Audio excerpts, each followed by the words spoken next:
Merci Bobby.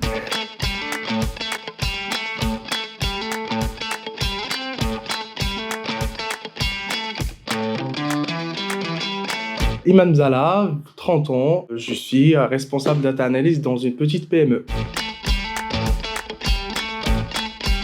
Après un bac S, j'ai fait la faculté d'économie et du coup, j'ai été spécialisé dans la science économique. Et c'est que après, une fois que j'ai eu la licence en économie, j'ai fait l'économie appliquée et puis je me suis spécialisé en statistique en faisant un M2 en statistique qui s'intitulait Statistique pour l'évaluation et la prospective. Donc juste après, par rapport à mon parcours professionnel, une fois que j'ai eu mon stage, j'ai travaillé chez pas mal d'entreprises en tant que data analyst, data miner ou chargé d'études statistiques. Et c'est des intitulés de postes qui ont évolué avec le temps. Maintenant, je suis responsable data analyst dans une petite PME où je m'occupe de toute la partie data, à la fois la partie data analyst, data science et data engineering.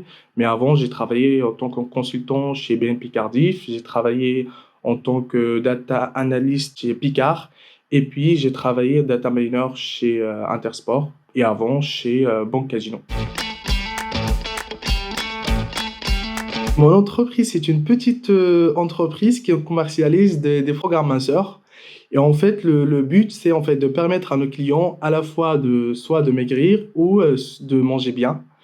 Et en fait, le business, c'est que on livre à nos clients des repas, soit mensuellement ou par 15 jours. Et ça leur permet juste de manger et maigrir en même temps et manger bien en même temps. Un data analyst, c'est en gros ce que j'appelle moi, c'est plutôt quelqu'un qui est là pour aider les autres, les collaborateurs, à prendre des décisions. Donc on est là, on aide pour la décision.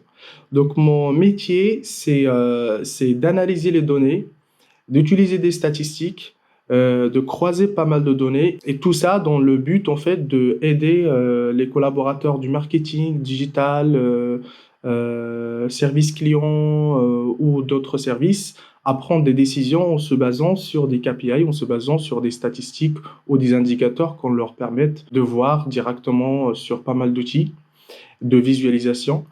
Et ça leur permet directement de voir le business, comment ça se passe, etc. et de prendre des décisions après. Donc, pratiquement, le résultat de nos travail, donc soit ça va être des tableaux qu'on livre, des comptages, soit des dashboards, ça veut dire c'est de la visualisation. Donc, on essaye de visualiser tous les indicateurs qu'on sort à la fin d'une manière simple, lisible et un peu sexy, on peut dire. C'est que on s'ennuie pas du tout. En fait, c'est un métier où on peut travailler dans pas mal de secteurs. On peut passer de télécom aux médias dans la grande distribution. Donc, on peut passer à la fois d'un secteur à un autre et en même temps, on peut travailler sur des données différentes, soit des données clients, soit des données techniques, etc. Donc, on peut changer de secteur, etc., tout en restant dans le même métier. Et en même temps, on a ce rapport-là avec tous les métiers, puisque notre rôle, c'est un peu transverse dans les entreprises. Donc, on peut travailler avec le digital, avec le marketing, on peut travailler avec tous les collaborateurs et on a en fait un rôle un peu transverse. Donc, c'est comme si on centralise en fait toutes les données de l'entreprise. Donc là, si on est dans une petite structure et quand on est dans une grande structure, là, on est plutôt soit dans le département marketing ou dans le département offre, etc., etc. Donc pour moi, ce que j'adore le plus, c'est que je peux travailler dans pas mal de secteurs et en même temps sur pas mal de données. Le parcours normal, donc soit une école d'ingénieur ou un M2, un Master 2, soit dans les statistiques, ou maintenant on peut se trouver des masters en data science, en data analyse, ou en statistique, etc.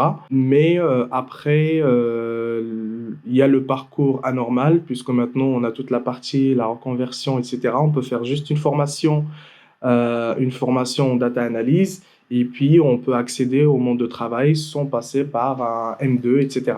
Mais le profil normal, c'est soit quelqu'un qui a fait un peu de l'informatique et qui s'est spécialisé un peu plus sur les statistiques ou l'analyse de données, soit quelqu'un qui a fait un M2 en statistique puisque quand on parle de la data analyse, on est plus côté statistique que côté informatique, mais on peut combiner les deux.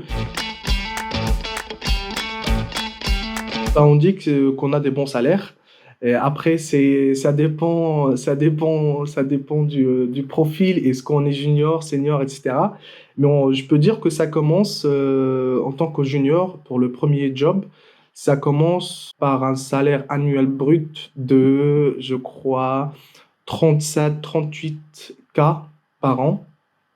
Et même un peu plus jusqu'à, bon, ça c'est juste junior, de 37 jusqu'à 42 comme début. Et après, ça peut aller, en 3 ans, ça peut aller jusqu'à 50, et puis ça peut aller un peu à 100, et puis c'est que ils doivent être des personnes qui aiment le challenge et qui veulent pas rester dans un emploi où ils font toujours la même chose parce qu'il y aura toujours des challenges et il faut qu'ils s'auto-forment au fur et à mesure, en fait. C'est un domaine où les outils, les langages, tout évolue avec le temps. Et du coup, il faut que tu te mettes à jour à chaque fois, au fur et à mesure. Et donc, il ne faut pas stagner parce qu'une fois que tu vas stagner, tu vas trouver que le marché il est déjà parti loin. Donc, il faut avoir de l'ambition, l'envie du challenge et être quelqu'un qui cherche toujours plus. En fait, une fois qu'on a un résultat, il faut toujours se poser le pourquoi et répondre. Et voilà. Ce qui me tient à cœur, c'est en fait de faire quelque chose pour moi-même, donc sortir du salariat. Donc là, j'ai pas mal d'étapes en fait. Donc la première étape, c'est de partir en freelance, travailler en freelance.